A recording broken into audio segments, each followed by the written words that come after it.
When people think about church security, they often think about responding to emergencies. But what if some crises could be prevented before they ever happen? I want to welcome you to the Faith Secure podcast, where we are watchful, prayerful, and prepared.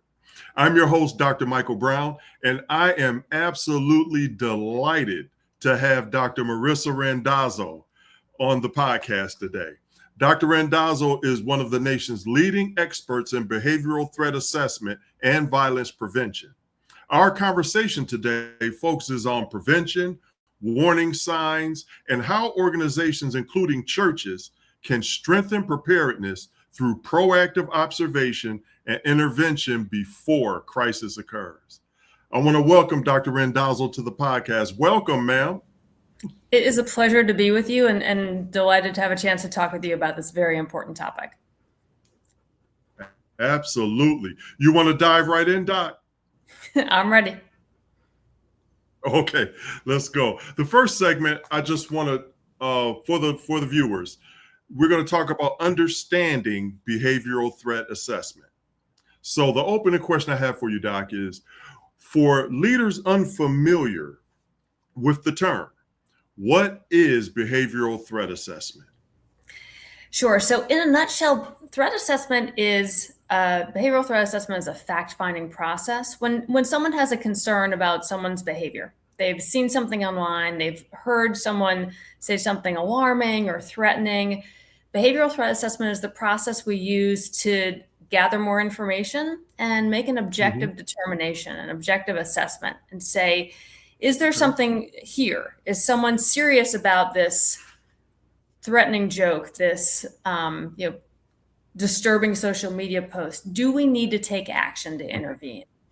Let me give a quick history lesson here. So threat assessment as a practice was first developed by the U.S. Secret Service to look at people who are threatening to kill the president and other world leaders. And it was also developed around the same time by the Los Angeles Police Department, who were looking at threats to celebrities.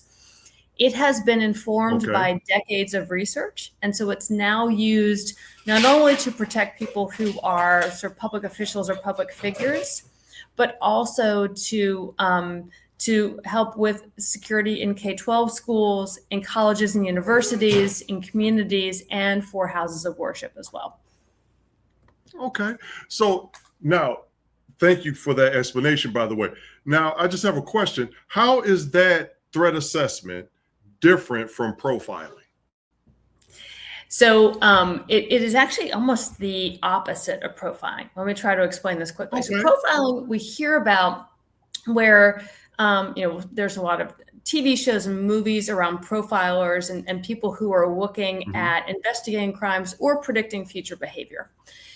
From the research standpoint, we have tried, my colleagues and I and other people studying violent behavior have tried for decades to figure out, is there some profile? Meaning, can we tell anything by looking at someone from the outside, at their age range, their sociodemographics, their racial identification, their functioning within the job or school or the community, anything we can look at outside at their characteristics or traits to say we need to be more concerned and rule out people who don't match that.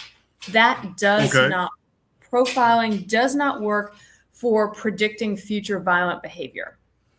The short answer for those of you who are kind of movie and TV buffs is that profiling is really good. It's a good investigative tool when a crime has already occurred, but you don't know who did it. It is no good for looking at someone and saying, what will they do in the future? What will this person do? Are they going to be violent or not? So instead of looking at someone's outward characteristics or traits, behavioral threat assessment looks at what they are doing and what they are saying. It looks at their behavior and gathering information from other people as well about what they've observed to see if they're on, the term we use in the field is a pathway to violence. So let me explain super fast. Behavioral threat assessment is based on decades of research on targeted attacks, workplace shootings, mass violence at houses of worship and in K-12 schools against targeted individuals. We've seen this common pattern. among all of these incidents, where the people who carry them out typically follow a detectable progression of behavior beforehand. They come up with an idea, Okay. they develop a plan, they build the capacity or prepare so they get access to lethal weapons, and then they carry out their plan. Right. So in a nutshell, behavioral threat assessment is about seeing, is this person we're worried about on that pathway to violence? And if so, why? What can we do to get them off that pathway and onto a better path? Okay. So let me ask you this. That was very, very well broken down too, by the way. But what are some common misconceptions about threat assessment? A common misconception about threat assessment, and also misconceptions about this type of violence, is that people often think it's not preventable. It is preventable. I would never say we can prevent every act of it, but we can do a whole lot more to prevent. Often, another misconception is that people who carry out this type of violence are what we might characterize or label as a psychopath or sociopath. People who are intent at carrying out violence, who don't care about the repercussions, who don't have any empathy. That's a myth. The people who carry out acts of violence in houses of worship and elsewhere typically do so when they themselves are at a point of personal crisis. So behavioral threat assessment looks to see, hey, can we identify that crisis beforehand and actually help that person, work with that person to help them navigate whatever challenges or crisis they're facing, and help them, again, away from thinking about violence as a solution or hate as a solution, and help get them connected to support and looking toward a hopeful future. The other misconception and myth that we hear about behavioral threat assessment is that there has to be a threat. This is a common misconception, and if I had if I could do it over, we would rename this process, because threat assessment is misleading as a name. It is a process built to look at any alarming behavior. If you're worried about someone talking about not being around any further, if they're saying, I feel so despondent and helpless, and I'm blaming this synagogue, this mosque for my troubles, I'm blaming this religion for my troubles, I'm blaming this person for my troubles. Right. There's so much we can do to help and to look into those situations, but that we don't. This is largely about what can we do to help someone in distress. These acts are typically not carried out by someone that we'd label with that psychopath or sociopath type of terminology. Okay. Well, now that we understand that threat assessment is focused on behaviors, I want to go in the next segment and deal with warning signs and concerning behaviors. And the question I have for you are there often warning signs before violence or crisis occurs? There are, and I shy away a little bit from calling them warning signs, only because when people often want, tell me the list of warning signs. And then when we do that, they'll often be like, okay, well, but my spouse has 7 of the 10, or, my coworkers have that. And then they start let me tell you about what behaviors often precede this type of violence, and also behaviors that should prompt some alert or report to someone.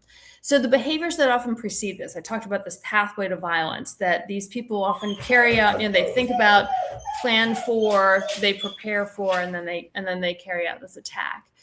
What we often see is that there is a lot of what the FBI calls leakage. People who are considering engaging in violence don't keep this a secret by and large. They usually tell other people.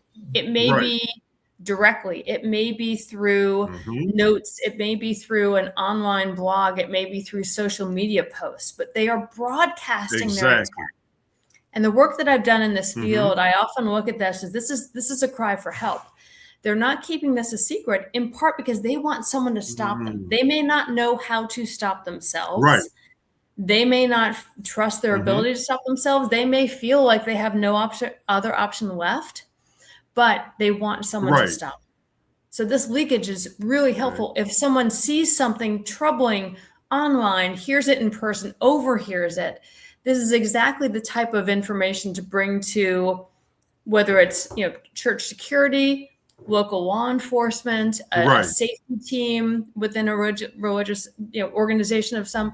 But essentially, if you are worried about how someone's doing, if you're worried about their level of distress, if you're worried about their increasing anger or animosity directed at a cause or at a person, if you are worried about their sort of increasing grievance, if they feel like that someone or something is to blame for their current lot in life, even if you were like, maybe I'm misunderstanding, maybe I don't want to get this person into trouble, it is far better to alert someone to your concern, a safety team, local law enforcement, a mental health professional, so that they can look into it rather than just rather than doing nothing about it. And the message I try to emphasize is that you may have that one missing piece of the puzzle that no one else knows. If you are worried about your own safety or someone else's safety, bring it forward. Tell somebody so that they can look into this further. Yeah. Yes. On that same vein, how should churches think about concerning behavior compassionately and responsibly? Churches have a challenge, but also a real opportunity. So that churches, I think, and in the sort of church security work I've done over the past couple of decades, the one of the things I love about working with churches to advise them on this issue is that they are built to support and to welcome, and that is one of the best assets or factors you can have in approaching this work, because the way prevention works here is actually pulling someone in closer and working with them and helping them navigate a challenging situation, helping find a solution to that level of distress. Churches and houses of worship do this so well. But the challenge can be, I don't want to get someone into trouble. I don't want to label someone. I don't want to profile someone. What I try to do is explain, look, if you're worried about someone's behavior, what they're doing and saying, you can talk with them more about it, but also don't just do that.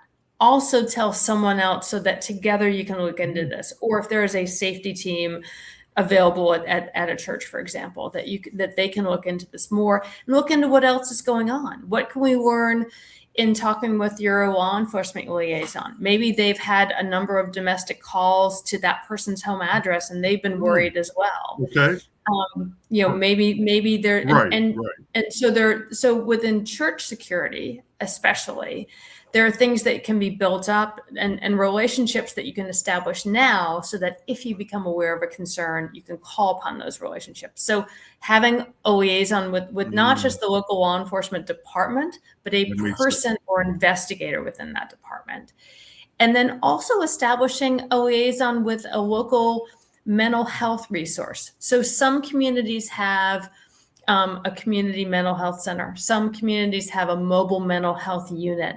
You can find out just based on your municipality what's local to you and start a conversation with them around, if we are concerned about some behavior, how can we work with you all to get help to our parishioner, the member of our community, or someone who just finds us because we're a house of worship and feels like we're a safe place for them.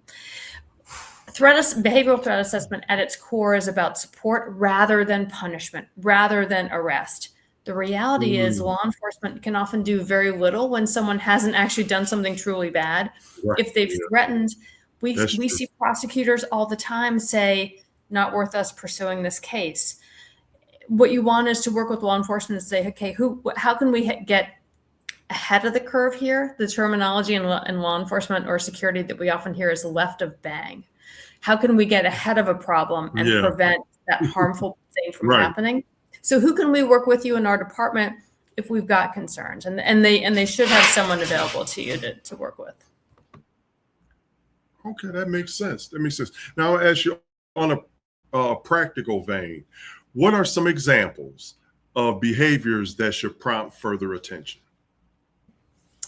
So anytime someone is talking about not being around anymore, often the things we hear about when we're worried about possible suicide or self-harm.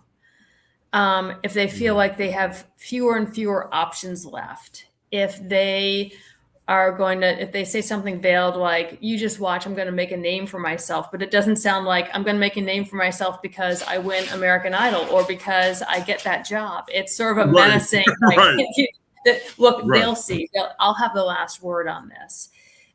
If you are seeing things that they are posting online that have obviously a concerning bent to them, they're posting about weapons, they're posting about, possible targets. They're saying something that may be a direct threat or a veiled threat, a sort of an indirect threat. Anything like that should be alerted. But also, it can be very helpful, not just in thinking about these are people that your community may have some observation on. Mm-hmm. The other things to be doing are some kind of some internet searching on your own to say, hey, is anyone out there talking about our particular church or house of worship? Is anyone mentioning our community? And this is where talking with local law enforcement can be very helpful to say, can you just keep us apprised? Absolutely. If you encounter something in our community, we may not know this person, we may never have seen this person, but if they're talking about us, we'd like a chance to say, hey, can we enhance our sort of vigilance around, if this person does show up at our church, who do we call? They don't have a connection to us. You now know that they are angry at us, or they're blaming our denomination, and we are the local house of worship for that denomination. So help us to get ahead of this. And so connection and relationships are really important foundational pieces for churches to put in place, along with if we see some behavior. Now, the other behavior I would say is that if all of a sudden you've got someone who's showing up outside your church in your parking lot that you see multiple times, they don't come in, but they seem to be in the area around, you haven't seen them before, but now you see them multiple times.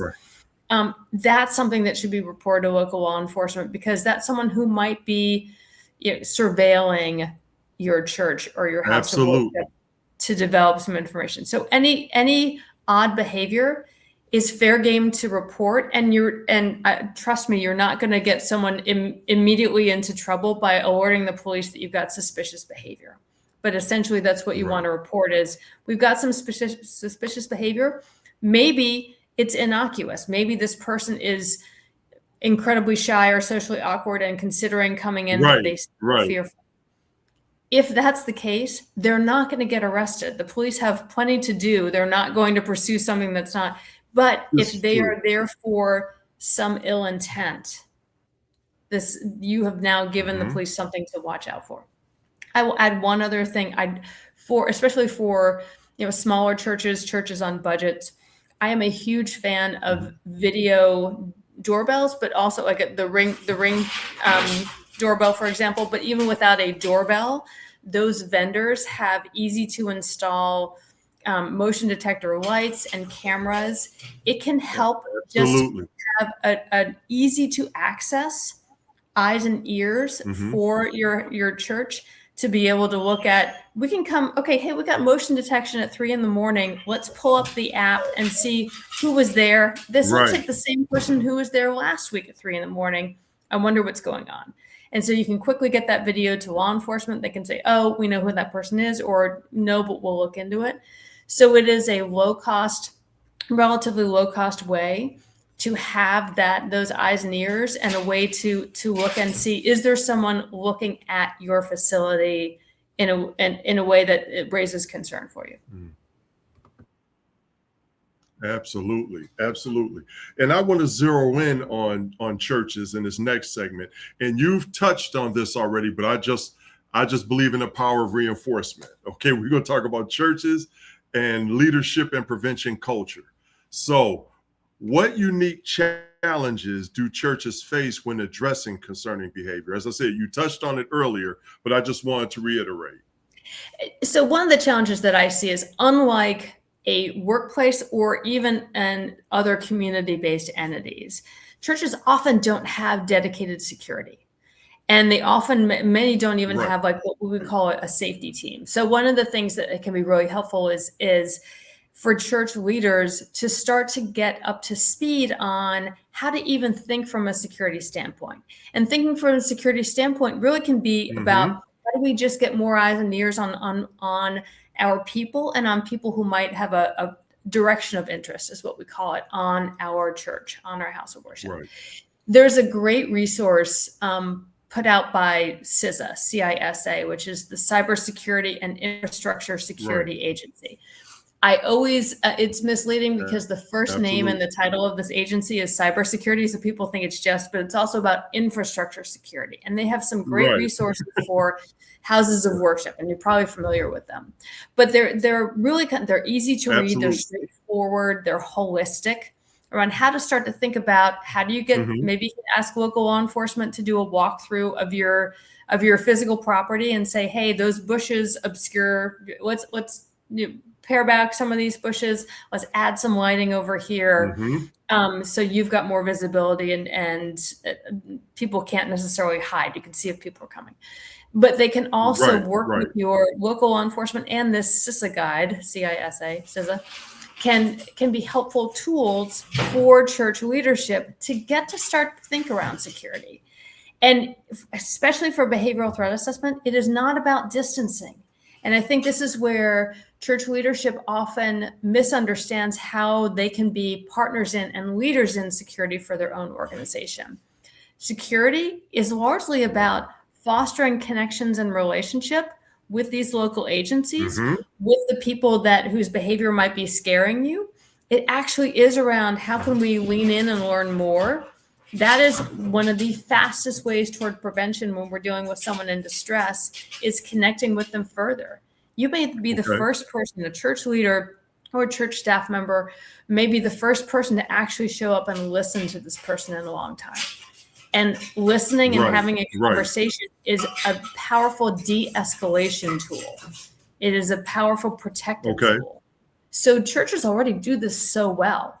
And it's just a matter of adding to church leaders' awareness that I can use my skills as someone who connects well with people, but to also use that opportunity to say, is this someone in distress? Do I need to add a mental health agency here? Do I need to help get this person to the hospital? Do I need to call law enforcement?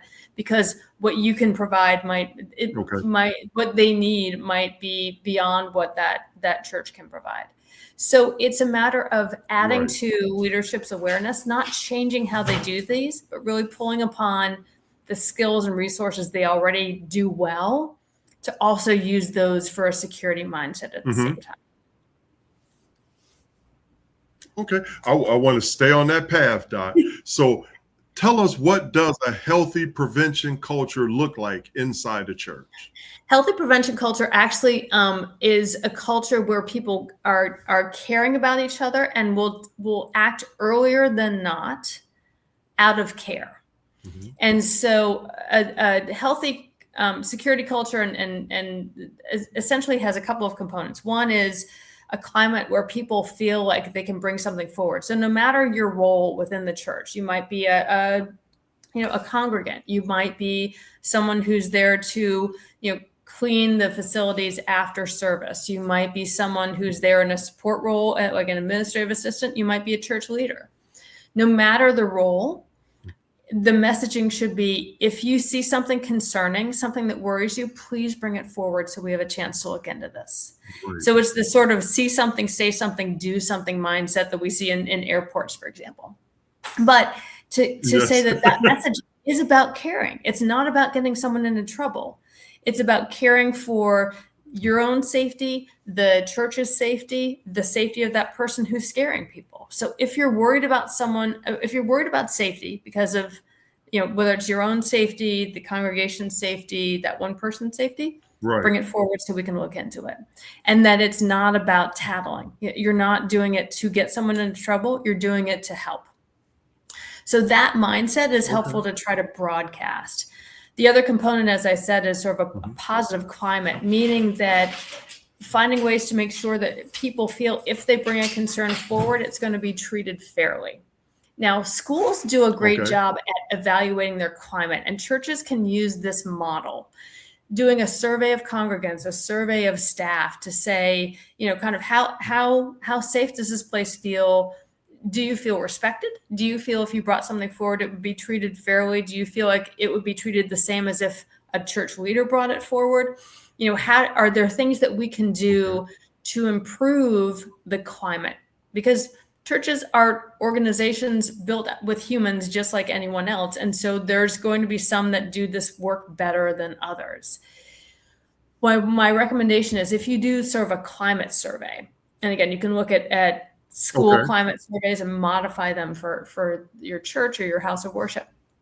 If you do a climate survey to feel how this place feels to people, do they feel respected and connected, et cetera, that it's really important to make the results public to your congregation and not keep them quiet.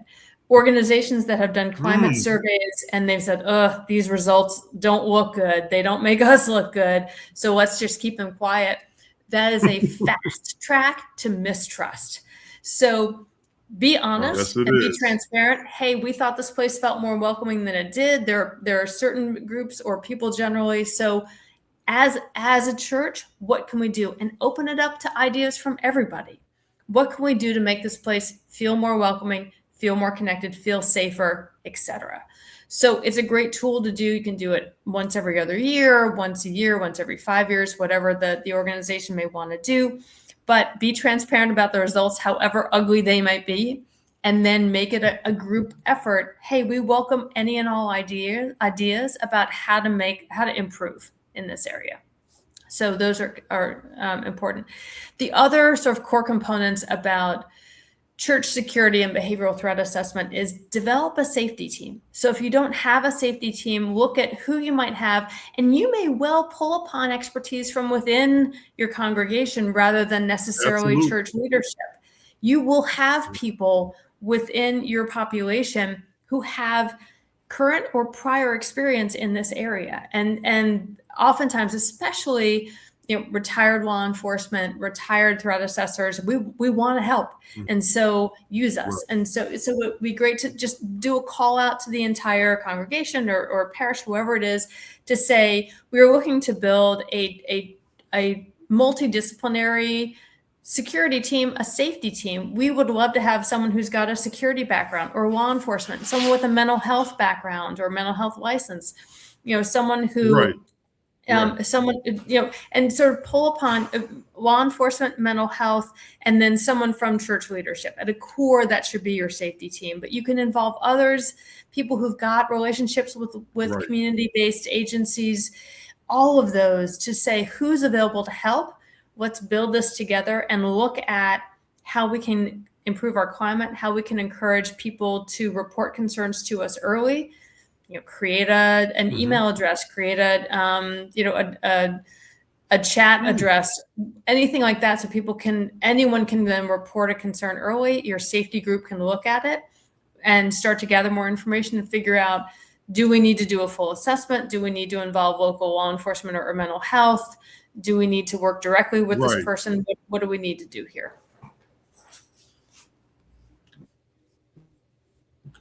Okay, that's good. You actually took care of like the next 3 questions I had. So we're doing pretty good, Doc. We're doing pretty good. I don't know how to answer. I love it. I don't know how to answer specifically. No, you're listen, Doc, you're dropping nuggets. It's all good. No problem. Excellent. So what I is 2 things I like to do on every episode, Doc. Yeah. One, I like to do a scenario and then ask a couple of follow-ups, and then I like to ask a reflection question. So we're going to go right into the scenario, okay? I'm going to give you a scenario and then ask 1 or 2 follow-up questions, okay? Now, here's the scenario. A church volunteer notices increasingly concerning behavior from an individual attending services regularly. Staff members disagree on whether the behavior is serious or simply unusual. So now, how should leaders approach uncertainty in this situation? I think it is better to approach with care. And if you don't feel safe approaching, then alert someone that, hey, this may be nothing, but it seemed out of the ordinary, or Right. I was worried, or it was unusual, or I'm worried for their well-being. You can frame it as I'm worried for this person's well-being, not I'm trying to get them into trouble. So if people feel comfortable, Right. if there's Right. someone who feels comfortable approaching that person to say, hey, how are things going? Let's try to do some more engagement. That can be incredibly helpful, but it is absolutely fine if there isn't someone you can call upon who feels safe having that conversation, to alert church Okay. leadership, local law enforcement, say, hey, this may be nothing, but in this day and age, I was worried. Is this anything here? Can you all look into it for us? Okay, that makes sense. So this just begs this question. So now I know a balance has to be struck, but how do organizations or churches avoid both overreaction and underreaction? Yeah. So avoiding overreaction, the overreaction, there's not that much I'd say what don't want you to do is jump right to barring someone from your church if you don't need, like, you don't need to jump right to something sort of distancing, someone that would create distance. You can say, hey, right now we're not comfortable having you in this service, but I would love to have another conversation with you, for example. So that's the sort of risk of overreaction. What I've seen is churches are much more at risk of underreaction because they don't want to profile someone, get them into trouble. However, I would say tell anyone who might be in a position to see something, look, even if you have to say, hey, this may be nothing, I may be completely wrong, we want to hear about it. And if you don't want to call law enforcement, that's fine, but tell church leadership. And our safety team, our newly formed safety team, can make the determination about what to call. And we have people who have all sorts of predispositions, conditions that may explain why their behavior seems different or odd or even scary. That's true. That's a great point. Right. But I'd rather have the person who notices something worrisome say, hey, I am worried. And it may be nothing, and have your safety team. So, that's actually someone who's got a known neurodivergent or neurodiverse condition. And that's why they come across as different to us. But thank you for letting us know. So I'd rather people report, and if they feel better, report up to church leadership or create a safety team so that they're reporting internally. And then the safety team says, yeah, now we need to alert local law enforcement to see, did they know something else? Do we need to take any action? Right. And they make the call. Exactly. Yes, right. That makes sense. Exactly. Yes. All right. So now we're going to go to the closing segment, and this is the reflection question, Doc. Yep. Okay. So now, what encouragement would you give church leaders who want to improve prevention awareness, but they feel overwhelmed about where to begin? Yeah. So I would say first stop is to read that CISA.gov resource. And I don't think I have the the link with me, but I can send it to you that you could distribute separately, or you could put it in notes for the show. But there is this free guide for church leaders on church security, including behavioral threat assessment concerns. So I would say first and foremost, as an action plan, read through that resource to educate yourself as a church leader or a church safety team, and then talk with local law enforcement around what should we be doing. Can you help us do some physical security assessments? Can you help us get more visibility about people who might want to do us harm? And work with, say, who can be our point of contact. So you're not calling 911. I mean, you're calling 911 if there's an emergency, but you're not calling dispatch and trying to explain, I'd like to talk to an investigator, et cetera. Do this at a time where there isn't an urgent situation, or find out maybe there's someone within local law enforcement who's already part of your community or part of your congregation. You can put the word out through a newsletter to say, we're looking to build a safety team, so help us do that. And then the messaging from that safety team or church leadership should be really around empowerment, that it doesn't matter how short or long you've been part of that church community. It doesn't matter what role you have. You might be cleaning the bathrooms. You might be the church, you might be an elder in the church. But doesn't matter how long or what position, you may be the first person to see something troublesome or something that worries you. If so, please let us know so that we can look into this further and figure out how to help. Put that framework on, figure out how to help so that people don't think, this is my good friend, I don't want to report them because they might get into trouble. Right. Behavioral threat assessment is about looking to see, are they in crisis? How best can we help? And so you're putting that framework on. We'd rather hear about it because there may be something we can do to help. So. All right. Oh, Doc, you dropping knowledge. I appreciate it. Just hang out 1 second while I close out, okay? Just hang out with me. Absolutely. Viewers, I just want to speak to you. Preparedness is not only about responding well during crisis, it's also about awareness, communication, leadership, and recognizing concerns before the situations escalate. And that responsibility belongs to all of us. I want to thank you, Dr. Randazzo, for being a guest on the Faith Secure podcast. You dropped great information. It was my pleasure. You did a great job. Thank you. Thank you. Thank you for tolerating my very long answers. Oh, no problem. I mean, it was good information, ma'am. Thank you. And I also want to thank you, the viewers. If you want more information on this or any other church security related matter, please go to mdbconsultingagency.com/Faith Secure, and you can book a free 30-minute church security consultation. Until the next episode, remember to be watchful, prayerful, and prepared. God bless.